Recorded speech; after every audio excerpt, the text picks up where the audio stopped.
I know that there are so many different types of policies that exist today. I don't know how you keep track of all of them. So, you don't have to talk specifically about companies, but just from a high level, what kind of policies are available?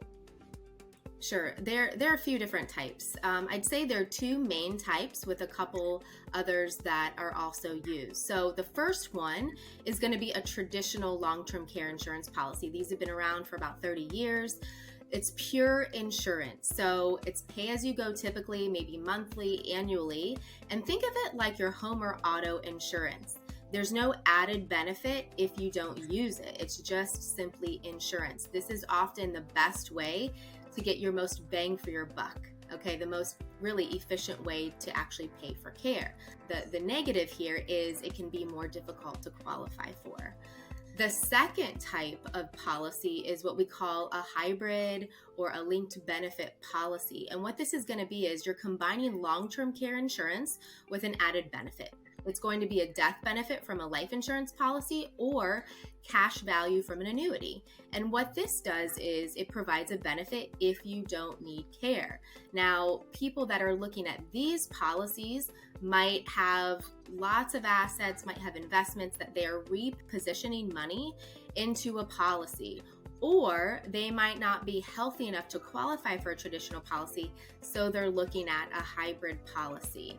And a third type is a life insurance policy. This is going to be a permanent life insurance policy with a long-term care rider. In this instance, what you're doing is just bleeding down that death benefit. You're using that death benefit when you need care. There's no extension of benefits, no additional coverage beyond that death benefit like there is with a hybrid policy. And there's no inflation protection like we have with a hybrid and traditional policy. So you're simply have access to that death benefit and you're using it if you need care. Another type of policy is short-term care insurance. And I think this is probably less known, but this is going to operate similarly to a traditional policy. Differences being here is that the underwriting is easier. It's easier to health qualify for, and you are limited to coverage. So when they say short-term, it indeed is a shorter amount of time. So typically, we're looking at like 1 year in home and 1 year in a facility. And that's the amount of coverage that you have. And these are typically cash policies with no inflation protection. So I learned something new there. I did not know that. I did not know that short-term policies existed.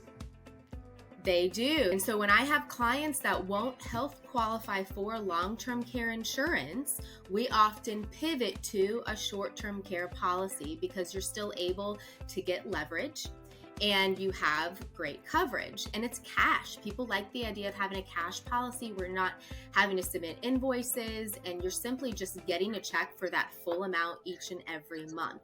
So it is a nice plan to look at when long-term care might not be an option for you.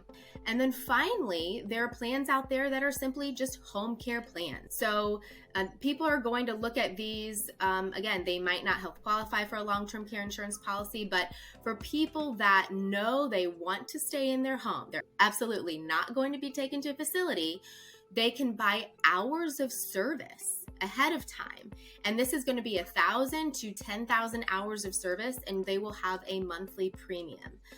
So there are many different types of plans and policies that are out there to plan for long-term care, extended care. So it really comes down to what are the client's goals, what are their expectations, what are their finances, and what are their health. And then we put together a plan that is best going to fit all of those things.